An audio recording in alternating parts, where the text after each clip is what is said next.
Il n'a pas eu à tourner 7 fois la langue dans sa bouche. Henri le morphalou de l'écriture, Guénaud le professionnel du verbe.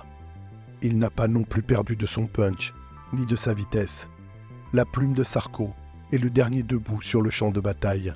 Il a esquivé les gauches au foie, contré les droites au menton, poussé le vice à devenir celui qu'on visite discrètement.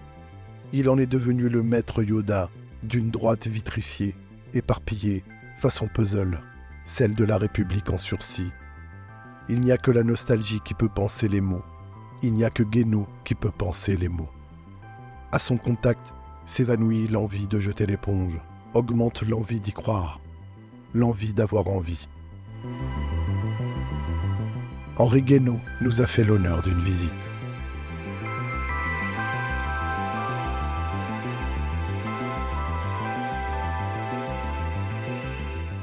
Alors moi, je ne suis pas un spécialiste des questions militaires d'abord, et puis deuxièmement, on ne sait rien ou pas grand-chose de ce qui s'y passe. On a de la propagande des deux côtés. Sur les pertes, on n'en sait rien. On peut imaginer qu'il y a beaucoup de pertes ukrainiennes dans cette contre-offensive. Pour la plupart du temps, les contre-offensives contre des armées qui se sont fortifiées, enterrées, sont toujours très coûteuses en vie humaine. Il est clair que l'Ukraine ne peut pas se permettre, un peu moins encore que la Russie, se permettre beaucoup de pertes humaines. C'est la guerre de 14. C'est la guerre de 14, une fois que la guerre de mouvement, on a eu d'abord la guerre de mouvement, elle a échoué, puis après on a la guerre de position, et la guerre de position, chaque offensive ou contre-offensive coûte toujours énormément en hommes. Il n'y a qu'à se souvenir de ce qu'a été l'offensive du chemin des dames, par exemple, pour imaginer ce que ça peut être sur un front qui est ici beaucoup plus important. On faisait des offensives, le front était très important, mais en taille pendant la guerre de 14, mais les offensives, on les faisait sur des portions du front assez ciblées. Là, il est clair que les Ukrainiens ont quand même eu du mal à sélectionner une portion du front particulière sur laquelle faire porter leurs efforts, et que les Russes étaient très très bien retranchés. Enfin, moi, ça nous dit surtout quelque chose sur la manière dont nous regardons ce conflit. Encore une fois, sans prendre la place des spécialistes de stratégie et de tactique militaire. On nous a annoncé, au bout de quelques mois de combat, que la Russie n'avait plus d'armée, qu'elle allait s'effondrer, que les Ukrainiens mettraient très peu de temps pour arriver jusqu'à la Crimée. Et des gens très sérieux ont repris cette idée, des organismes spécialisés dans les questions militaires ont appuyé cette conviction très fortement. On se rend compte que, au fond, tout le monde a parlé en l'air, c'est-à-dire qu'on a l'impression que même les experts ont raconté davantage ce qu'ils auraient aimé qu'il se passât, plutôt que construire un récit sur des faits précis et des statistiques sérieuses. Voilà, donc on est maintenant dans un moment dont on voit bien que personne ne peut aujourd'hui dire à coup sûr ce qui va sur le plan militaire va se passer dans les mois qui viennent, alors qu'il y a encore quelques mois tout paraissait joué. Ouais.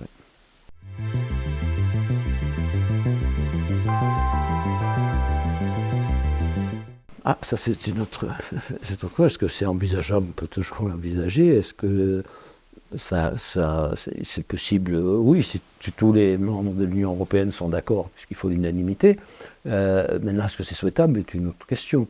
Alors, sur le plan strictement économique, c'est que le gap est énorme. Enfin, l'écart à combler est énorme. Ce serait le pays de l'Union européenne qui aurait sans doute la production par habitant ou le revenu par habitant le plus faible de l'Union européenne.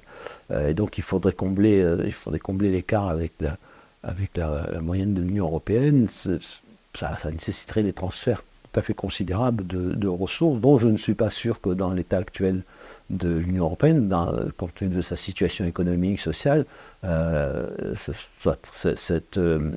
transfert de ressources, de richesses, soit très facile à réaliser. Voilà, on est quand même dans un moment très périlleux pour les démocraties européennes, compte tenu de l'état des sociétés, de nos sociétés, tellement fracturées, où les inégalités se sont tellement creusées, où les frustrations sociales sont tellement grandes, et ça dans à peu près tous les pays d'Europe. Les gouvernements peuvent vouloir une chose et les populations en vouloir une autre. Voilà. On est dans ce moment où on voit revenir la question appelons ça de l'opinion publique, hein, ou des aspirations des peuples européens, plus en plus, qui exercent une pression de plus en plus forte. Voilà. Je pense que ça, c'est déjà, sur le plan économique, donc il y a une vraie difficulté. Peut-être même une impossibilité, en tout cas, pas avant un délai très, très, très long. Ensuite, est-ce que c'est souhaitable? Moi, j'ai toujours milité, je continue, même si je vois bien que cela devient, pour l'instant, en tout cas peu probable, pour la neutralisation de l'Ukraine. Je pense que, comme l'a dit longtemps Kissinger, l'Ukraine ne pouvait être au fond qu'un pont entre deux mondes, le monde russe et le monde de l'Europe occidentale, compte tenu de la culture, de l'histoire, de la civilisation. La neutralité qui fait hurler un certain nombre de gens, ça n'a rien de scandaleux, ça n'a rien d'offensant, ça n'est pas une défaite, la neutralité. La neutralité, elle a préservé la Finlande, elle a permis à la Finlande de continuer à être un pays souverain en ayant Staline comme voisin. Bon, alors il y a eu évidemment en 1939 l'attaque de l'Union soviétique contre la Finlande. La Finlande s'est très bien battue, ça s'est terminé par un traité de paix et une neutralité de la Finlande. Mais cette neutralité a permis à la Finlande, Staline ne voulait pas annexer la Finlande, donc ça a permis à la Finlande d'être un État souverain jusqu'à aujourd'hui où elle vient de renoncer à sa neutralité. Bon. Et puis l'autre exemple, c'est celui de l'Autriche, 1955, où l'Autriche qui est à la charnière entre l'occupation soviétique d'une partie de l'Europe et puis l'Europe dite du monde libre, hein, des Américains, des Anglais, des Français, et un accord entre les deux parties a conduit à ce que les Soviétiques se retirent, les Anglais, Français et Américains se retirent aussi, et à mettre l'Autriche sous un statut de neutralité. Et ce statut de neutralité a permis à l'Autriche de recouvrer sa souveraineté, et elle est restée jusqu'à aujourd'hui un État souverain grâce à la neutralité. Personne ne s'est plus posé la question d'ailleurs ensuite de l'intérêt ou non de la neutralité. Donc ça aurait été la solution la plus sage. Vous savez, quand on est obligé de vivre avec les autres, et nous le sommes d'autant plus que il y a derrière notre géopolitique actuelle des armements nucléaires, pour ne pas passer son temps à s'entretuer, il faut aussi essayer de comprendre ce qu'il y a dans la tête de l'autre. Alors l'autre c'est l'Ukrainien, l'autre c'est aussi le Russe. On a substitué un effort pour comprendre ce qu'il y a dans la tête de l'autre, non pas forcément pour le partager, mais comprendre comment il raisonne, comprendre pourquoi il raisonne ainsi. On a substitué à cette approche, on a substitué une approche moralisatrice qui n'a d'ailleurs rien de moral, hein, qui consiste à dire il y a le camp du bien et le camp du mal, et comme le camp du bien peut tout se permettre, nous pouvons tout nous permettre. Sauf que celui qui est en face, il pense aussi être dans le camp du bien, et quand deux puissances pensent être dans le camp du bien, ça finit assez mal, puisque chacun est à la poursuite de son absolu. Chacun peut tout se permettre. Voilà, il n'y a pas de limite. Donc c'est une vision absurde. C'est une vision que l'Occident a, hélas, beaucoup propagée pensant que chaque fois qu'il agissait, il agissait au nom du bien. Je crois que donc, moi je continue à penser que la meilleure solution serait une neutralisation. Je comprends bien que ça devienne de plus en plus difficile, mais ça me paraîtrait beaucoup plus sage, en tout cas, que de faire entrer l'Ukraine dans l'Union européenne et dans l'OTAN. La question de l'OTAN s'étant déjà posée d'ailleurs en 2008 et refusée par Nicolas Sarkozy et Angela Merkel. Donc ni l'Ukraine ni la Géorgie à l'époque n'ont pu y entrer. On leur reproche aujourd'hui en disant mais bon, s'ils étaient rentrés, il n'y aurait pas la guerre aujourd'hui, mais on aurait sans doute eu la guerre beaucoup plus tôt. Voilà, je pense que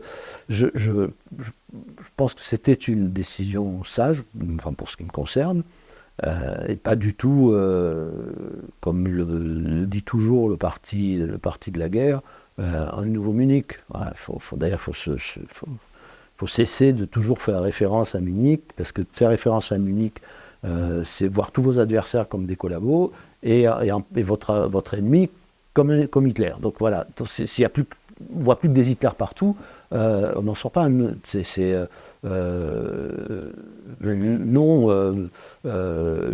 Tous les dictateurs qui ont été combattus, de Saddam Hussein à Bachar, à Poutine, n'étaient pas des Hitler, c'était autre chose. Je ne dis pas que c'est des personnages particulièrement tendres, ni même fréquentables, mais c'était pas Hitler. Le président chinois n'est pas Hitler. Voilà, on n'avait pas, c'était pas en Yougoslavie, c'était pas la guerre contre Hitler. Enfin, je pense qu'il y a, voilà, et là, ça aboutit à empêcher de réfléchir, voilà. Et à empêcher d'essayer, encore une fois, de comprendre ce qu'il peut y avoir dans la tête de l'autre, et à s'exonérer, se dédouaner de ses propres responsabilités, car dans les conflits, même s'il y en a toujours un qui a plus de responsabilités que d'autres, tout le monde a sa part de responsabilité. Tout le monde a travaillé, comme dans la tragédie, hein, tout le monde a sa place, pas toujours en étant conscient, à travailler à ce qu'on aboutisse à la guerre. Et la guerre, c'est l'échec de tout le reste, c'est l'échec du droit, c'est l'échec de la politique, et c'est l'échec de l'homme, en fait, hein, puisqu'on va s'entretuer. C'est pas la première fois qu'on s'entretue en Europe, mais si on pouvait éviter de le faire trop souvent, ça serait quand même beaucoup mieux. Et pour ça, il faut faire de la politique. La politique, ça consiste à bricoler aussi, hein. Bricoler des accords, bricoler des négociations, pour essayer de trouver une voie qui n'est pas forcément la voie la meilleure qui soit dans l'idéal, mais qui est la voie qui va permettre d'arrêter de s'entretuer. Voilà, j'avais dit céder, je crois que j'avais dit dans une tribune l'année dernière que il fallait chercher à tout prix la victoire de l'Ukraine, c'était contre la Russie, c'est-à-dire la défaite totale de la Russie. Au fond, c'était une folie, et vouloir à tout prix la victoire totale ou laisser les Russes remporter une victoire totale, c'était aussi fou. Enfin, il faut naviguer entre deux folies, entre des solutions dont aucune n'est parfaite. Mais c'est ça la politique. Et quand la politique échoue, il ne reste plus que le meurtre des uns par les autres.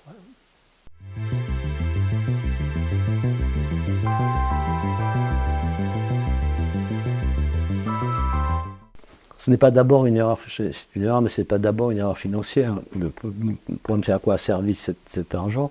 Et la question, quand même, c'est à la fin, combien de gens aura-t-on fait tuer de part et d'autre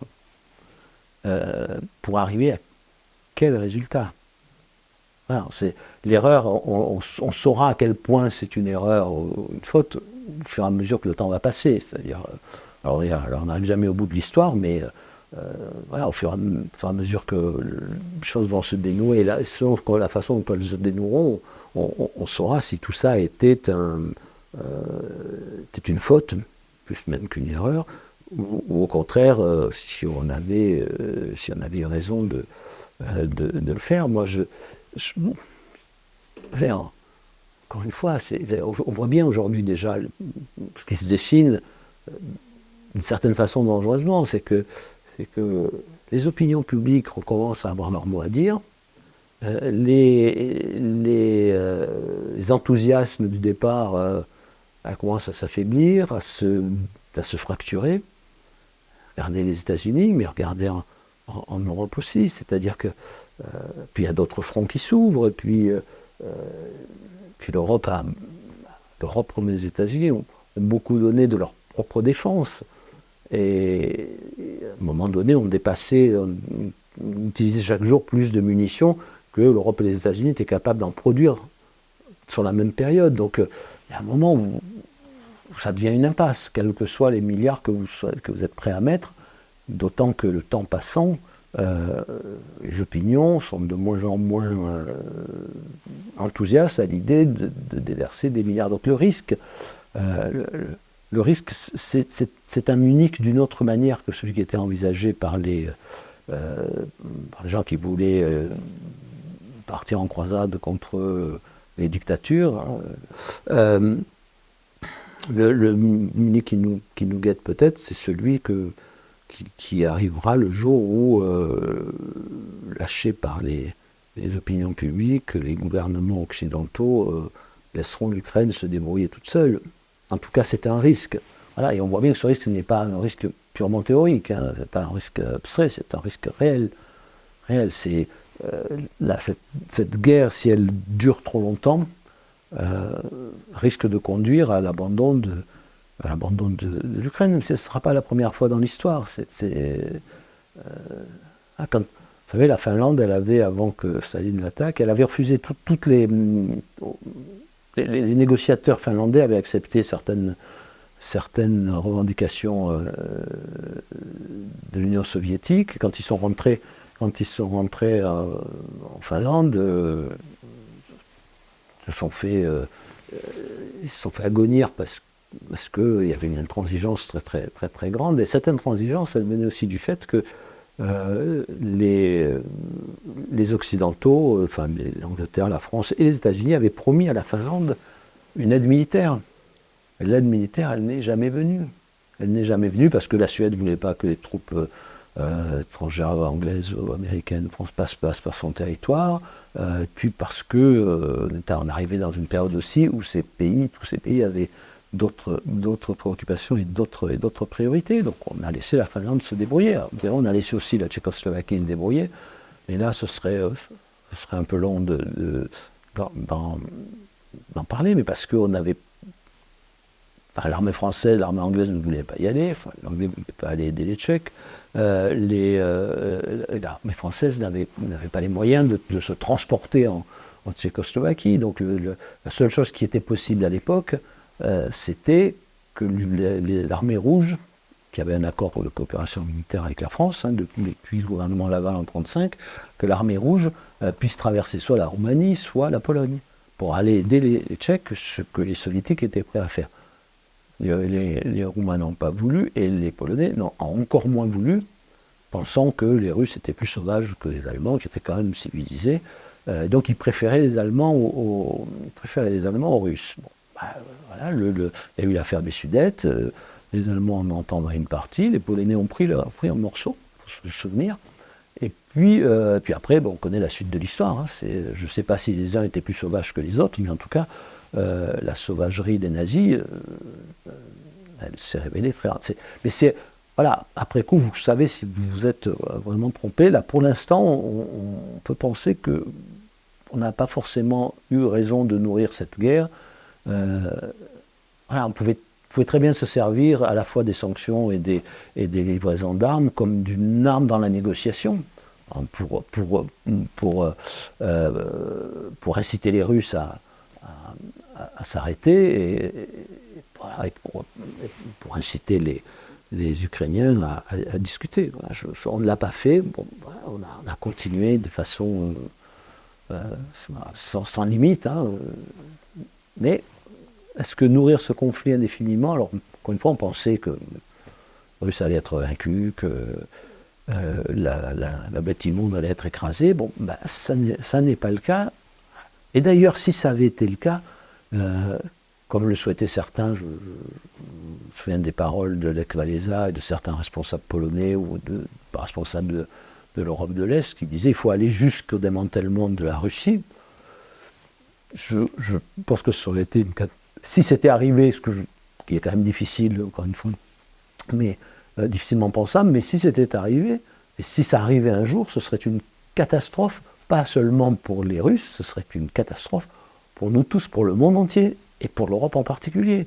Et vous auriez 6000 têtes nucléaires qui se promèneraient dans la nature, vous voyez une déstabilisation complète de l'Eurasie, voilà, dans laquelle la Russie joue un rôle de stabilisation, c'est un pôle de stabilité très important depuis des siècles. Voilà, donc c'est beaucoup plus compliqué que le bien et le mal.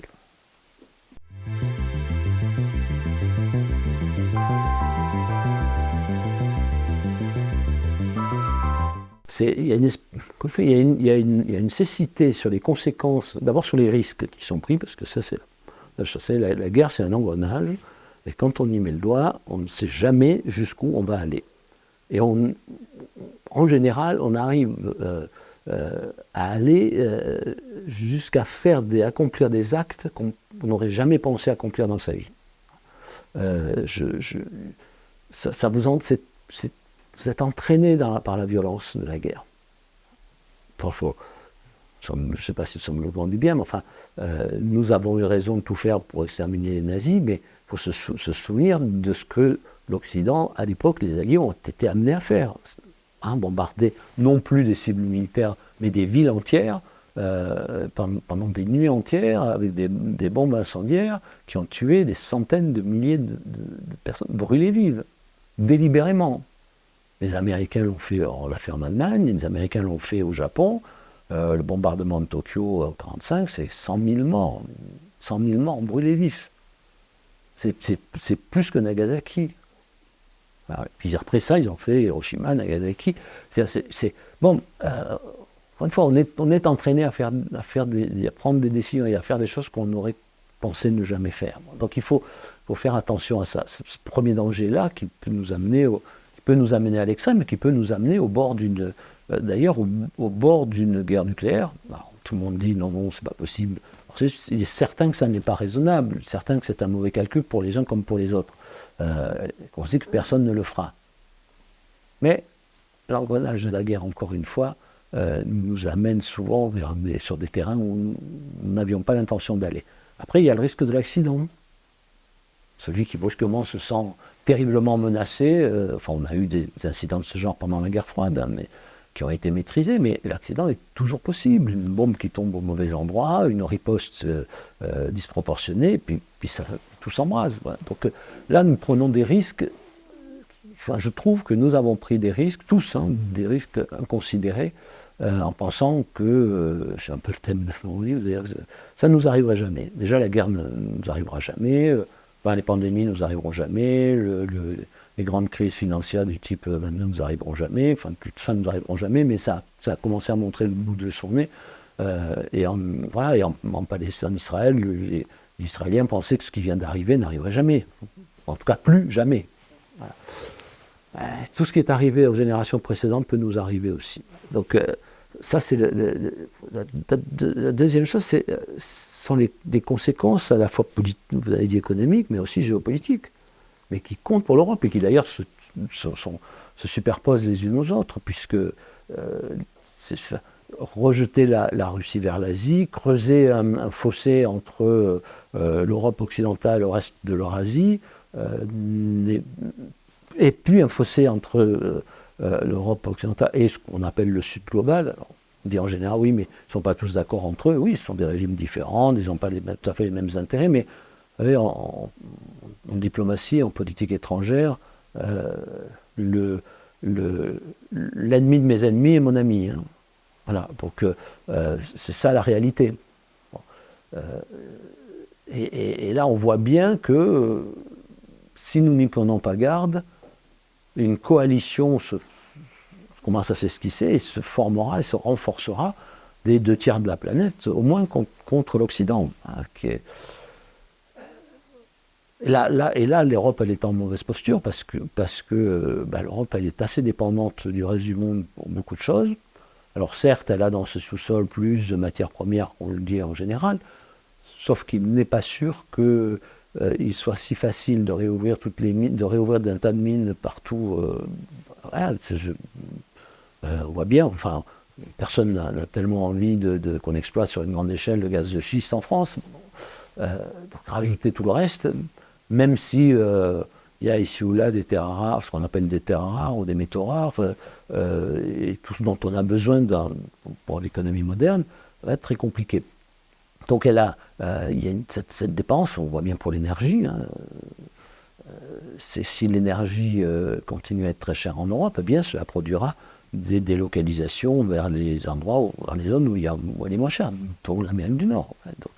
Donc tout ça a des conséquences, mais qui sont gigantesques, à la fois sur le plan géopolitique, sur le plan de la sécurité, de la stabilité du continent, et sur le plan de l'indépendance économique.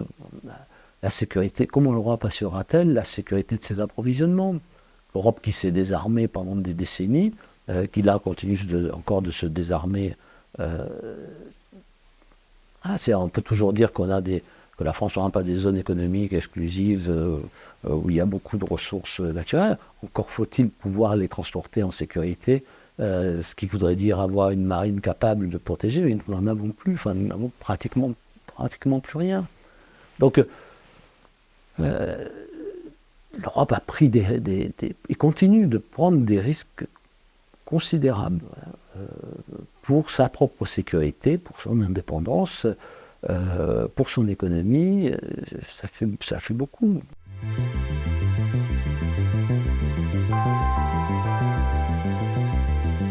Alors le désaveu de l'Occident, il ne date pas de la guerre en Ukraine, hein. Il a commencé avant. Je pense que les Occidentaux ont commis une erreur au moment de la fin de la guerre froide, au moment des années 90, 91. Il était clair en réalité qu'à ce moment-là, c'en était terminé de 5 siècles d'occidentalisation du monde. Dans la page, il fallait la tourner. Il était clair que le monde s'apprêtait à devenir un monde multipolaire. Alors, c'est vrai qu'un monde multipolaire, c'est plus instable et plus dangereux qu'un monde unipolaire ou même bipolaire, comme l'était pendant la guerre froide. Mais c'est un fait, il n'y a pas le choix. La question n'est pas que préférons-nous. La question est à quel prix pouvions-nous maintenir un monde unipolaire et combien de temps? Et l'histoire récente nous a montré qu'en réalité, nous ne pouvions pas. Nous ne pouvions pas être les gendarmes du monde.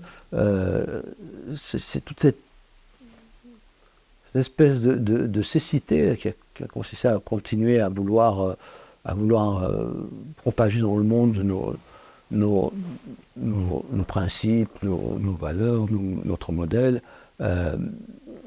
reposer sur une idée qu'on pourrait résumer par le fameux le titre du livre, vous savez, La fin de l'histoire, de Fukuyama. Voilà, la fin de l'histoire, ça voulait dire quoi? Ça ne veut pas dire que le temps allait s'arrêter, ça voulait dire que le trajet de l'histoire allait disparaître et qu'en fait, c'était le triomphe définitif du modèle occidental, de la démocratie, des droits de l'homme, de l'économie libérale, voilà, qu'il allait s'étendre à toute la planète.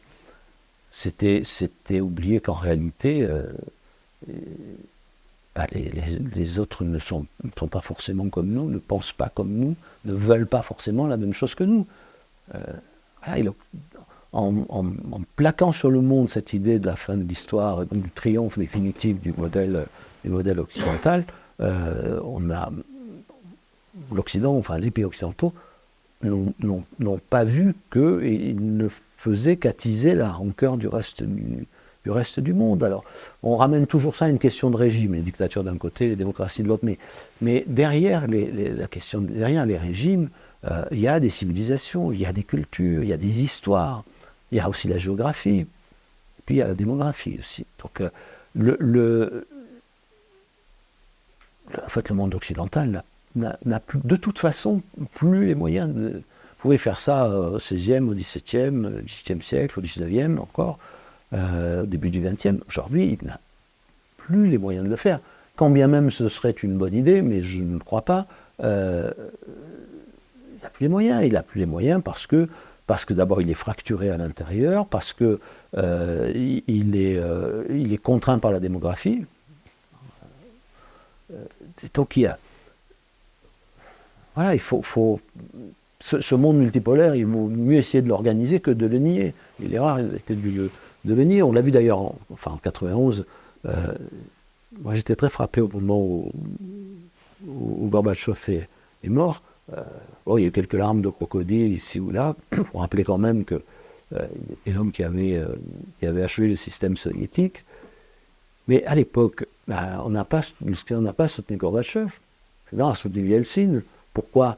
Parce qu'il existait, l'Occident était animé par cette volonté de détruire l'Union soviétique. Donc ça passait avant tout. Voilà, ça passait avant tout.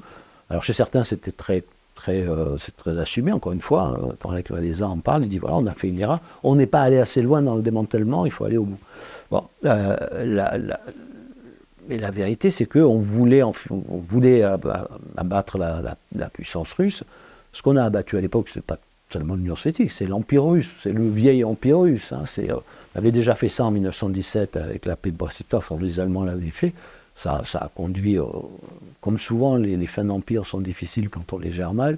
Ça avait conduit à l'indépendance de l'Ukraine, de la Biélorussie notamment.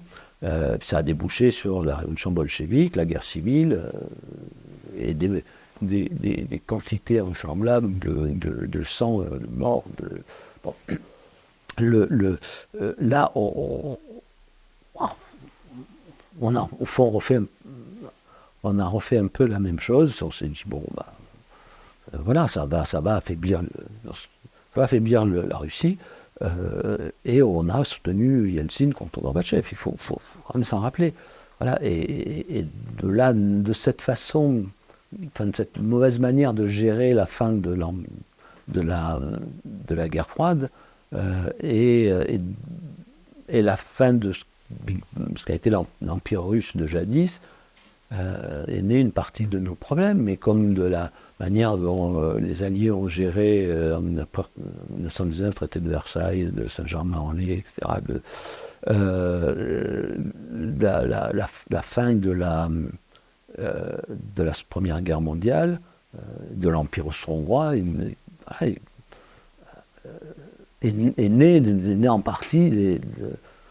sont nées en partie les causes de la Seconde Guerre mondiale.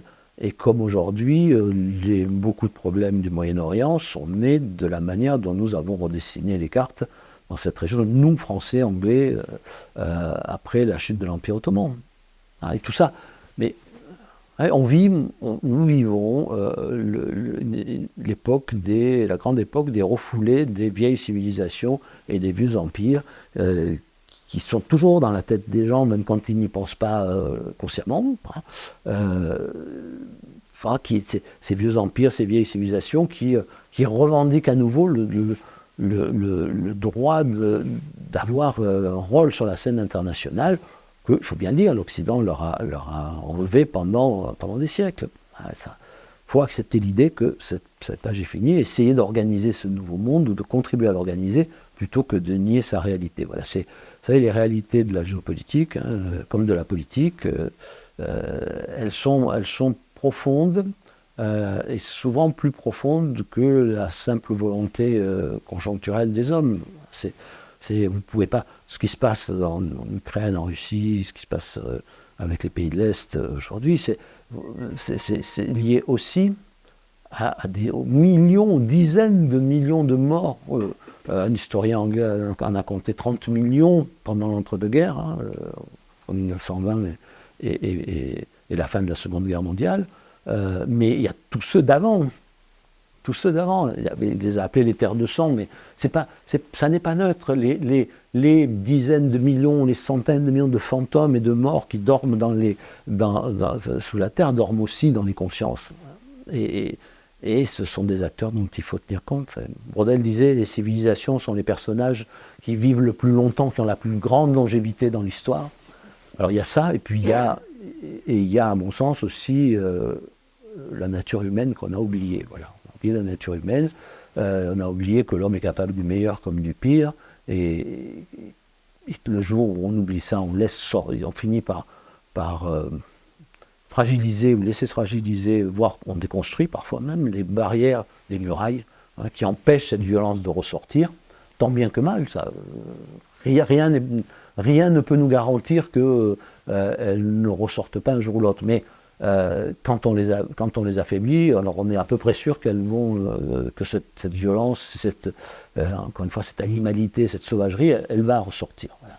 Et quand elle sort, elle dévore tout sur son passage. C'est l'état du monde d'aujourd'hui, géopolitique comme en politique intérieure, comme dans toutes les sociétés occidentales. C'est parce que l'Occident s'est dit, et Israël c'est une société occidentale, s'est dit ça n'arrivera plus.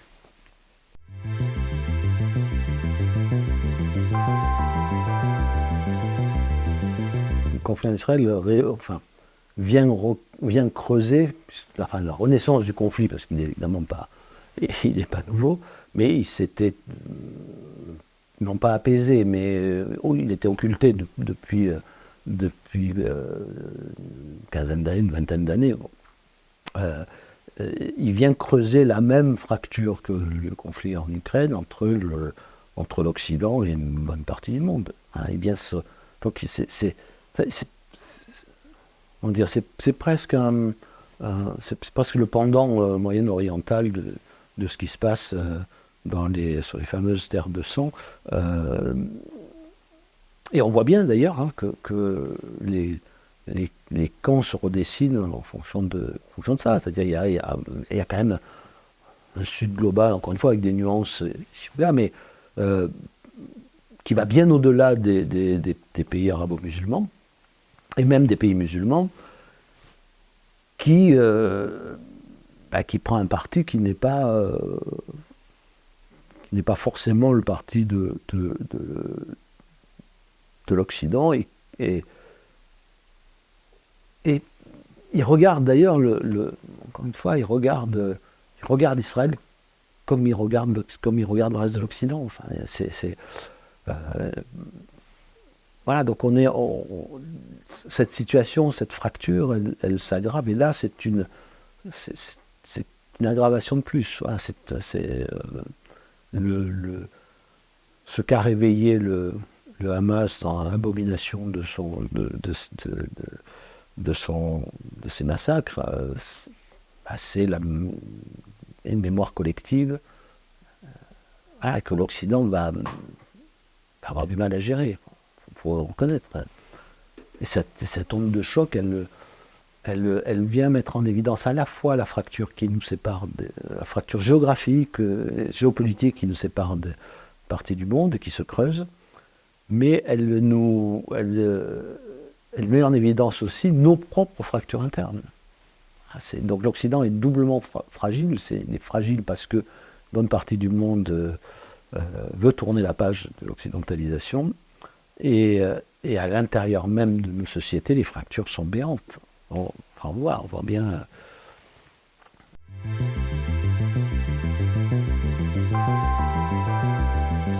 Alors pour l'instant, il est assez difficile de l'avoir. Je pense qu'il ne faut pas se poser la question de cette façon. La question est, que faisons-nous pour que ça s'arrête, pour éviter un engrenage qui serait fatal pour tout le monde, et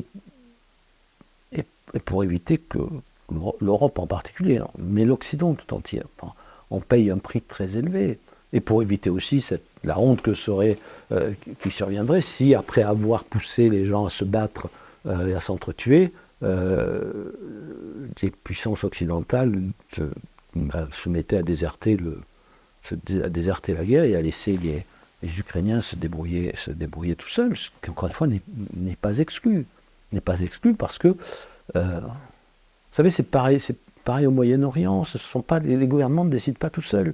Et même quand ce sont des gouvernements autoritaires, alors a fortiori dans des démocraties, il y a toujours un moment où ils doivent tenir compte de ce que l'opinion publique, ce que les peuples réclament, surtout quand la passion s'en mêle et quand les foules peuvent toujours se transformer du jour au lendemain en meute. Voilà, donc on voit bien, beaucoup de pays arabes, beaucoup de gouvernements arabes n'avaient pas envie de rompre leurs relations, enfin, d'abîmer leurs relations avec Israël, mais il y a un moment où, même si l'Arabie Saoudite avait envie de rejoindre les accords d'Abraham, ne pouvait pas. Enfin, je vois bien l'attitude du roi Jordanie, on voit bien l'attitude des Égyptiens. Alors, se rajoute à ça le fait que, en plus, ils ne veulent pas avoir à gérer les conséquences sur leur propre opinion publique, mais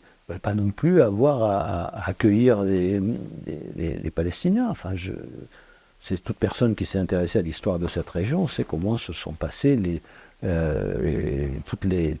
s'est passé l'histoire s'est déroulée l'histoire depuis la fin de la Seconde Guerre mondiale. Et, voilà, on peut parler du Liban, de la Jordanie, de l'Égypte.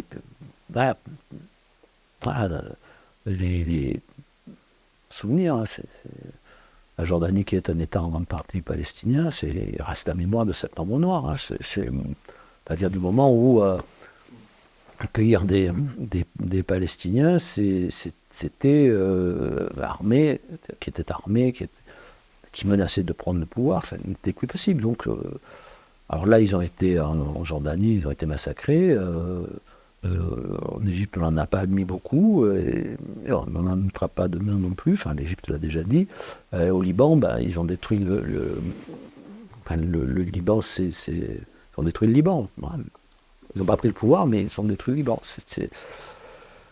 Voilà, donc il y a aujourd'hui quelque chose que nous ne le maîtrisons pas. Nous ne maîtrisons pas évidemment les peuples des autres, les gouvernements des autres, du reste du monde, quel que soit leur degré d'autoritarisme, ne maîtrisent pas leur opinion. Il y a toujours un moment où, quel que soit le type de pouvoir, il faut céder. Vous savez, vu la gestion de la pandémie en Chine, ça tient, puis à un moment donné, vous franchissez la limite. Bon, voilà, même le pouvoir chinois a dû, à un moment donné, renoncer à la politique de zéro Covid, d'isolement complet, parce que les gens commençaient à descendre dans la rue, et dans un régime comme celui-là, quand les gens commencent à descendre dans la rue, les fissures se forment. Donc, voilà, et l'Occident aujourd'hui, ce sont des démocraties encore plus vulnérables aux fractures terribles qui sont en train de se creuser à l'intérieur même des sociétés occidentales. Et ce qu'on voit sur le conflit, alors sur le conflit ukrainien, on n'a pas vu les mêmes fractures, mais ça sera, à mon avis, là, ça sera plutôt la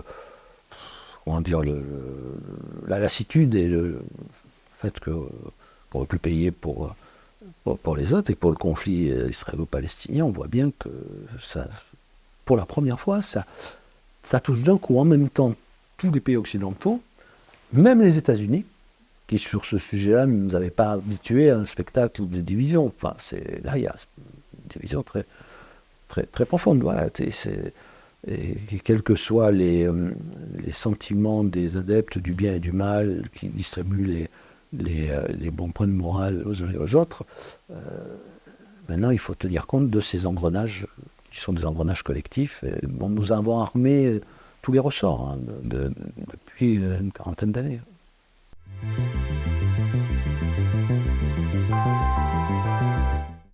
Alors je dis parce que cet épisode biblique, revu par Victor Hugo, fait le tour des remparts, ce que Dieu lui a dit, les murailles tomberont, donc il fait 1 fois, 2 fois, 3 fois, 4 fois, 5 fois, 6 fois, et les habitants de Jéricho, j'avais pas prévu que dans cette région du monde allait se retrouver tout de suite au cœur d'une actualité tragique, mais les habitants de Jéricho, tous les jours, à tour de rôle, ils montent sur les remparts et ils se moquent évidemment de ces pauvres juifs qui tournent autour avec leurs trompettes et l'arche d'alliance. Bon, les remparts sont tellement solides. Tout ça est ridicule. Donc, le premier jour, le roi vient, ça le fait rire. Et, puis, le 6e jour, il revient encore. Il est sur sa. Victor Hugo dit le roi riait sur sa tour de granit. Ça ne tombera jamais. Et puis, le 7e, elle tombe. Voilà, c'est un peu l'allégorie de ce qui nous arrive. C'est-à-dire, ça n'arrivera pas, ça ne peut pas nous arriver. Au fond, nous n'avons jamais été aussi intelligents, aussi. Nos murailles, il s'agit là, évidemment, de nos murailles à la fois internes, par nous-mêmes, des murailles qui sont en nous-mêmes et dans nos sociétés que nous construisons par tous les moyens, par l'éducation, la culture, la civilisation, les institutions, le droit, la politique. C'est tellement solide. Qui repose sur cette idée au fond que l'histoire ne se répète pas, et surtout pas avec nous parce que tellement meilleur. Et en oubliant que la nature humaine a changé, l'histoire ne se répète pas, mais nous, oui. Nous ne cessons de nous répéter, d'ailleurs. Voilà. Alors après, là-dessus, il y a le reste, des civilisations qui changent très très lentement, enfin l'empreinte des civilisations, mais qui dure très très longtemps, l'empreinte de l'histoire, la géographie, voilà. Toutes ces choses qui persistent dans la durée, et la nature humaine qui, elle, ne change pas. Quand on oublie qu'elle ne change pas, bien, on relâche l'effort, encore une fois, l'effort de la civilisation, de la culture. Tout ça n'avait plus d'importance. Et l'histoire n'avait plus d'importance. L'histoire n'avait plus d'importance. Or, l'histoire, sans doute, ne se répète-t-elle pas au sens d'une répétition à l'identique. Les circonstances changent, les mentalités changent, mais elle nous montre en fait d'abord ce qu'est notre nature, c'est-à-dire ce dont nous sommes capables, pour le meilleur et pour le pire. C'est-à-dire que, en fait, elle nous montre que nous sommes tous capables de produire autant d'horreur que le Hamas il y a quelques semaines. Voilà, et d'ailleurs, nous l'avons fait, nous, Européens. Regardez ce qui s'est passé, la boucherie de la guerre de 14, ou la Seconde Guerre mondiale, je veux dire, le nazisme, le bolchevisme, le stalinisme, ce sont des inventions européennes à une époque où l'Europe se considère comme la civilisation la plus avancée. Eh bien, même là, on a été capable de faire ça. Alors, on ne dirait pas tous, il y a des gens qui ont... Mais quand même, collectivement, on a quand même engendré tout ça, quoi. Même les Khmers rouges sont venus apprendre, s'instruire à Paris, quoi. Faut se souvenir, c'est pas... Donc, nous sommes tous capables. Quand on l'oublie, bien, voilà, on est à peu près sûr, et là, nous l'avons non seulement oublié, mais presque théorisé. Presque théorisé. Dit le monde, nous vivons dans une époque où on a théorisé l'idée que le monde commençait avec nous. Chacun, en naissant, serait le commencement absolu de quelque chose, de sa propre vie. Mais non, quand vous naissez déjà dans un environnement, dans une culture, déjà avec une mémoire collective que vous ne soupçonnez peut-être pas, mais qui existe. Regardez les Juifs viennent d'en faire l'expérience, c'est-à-dire qu'il y a des générations de Juifs qui n'ont évidemment pas connu la solution finale, pas connu les pogroms, et brusquement dans la tête de tous les Juifs du monde, se sont réveillés les souvenirs de 2000 ans de persécution couronnés par la solution finale. Voilà, donc c'est bien là. C'est tout ce qui ne se voit pas, que nous négligeons, parce que nous ne tenons compte que de ce qui se voit, ce qui se mesure, ce qui est tangible. Il y a beaucoup de choses qui ne se voient pas, mais qui nous déterminent, et qui viennent très loin. L'orgueil démesuré de l'homme postmoderne occidental.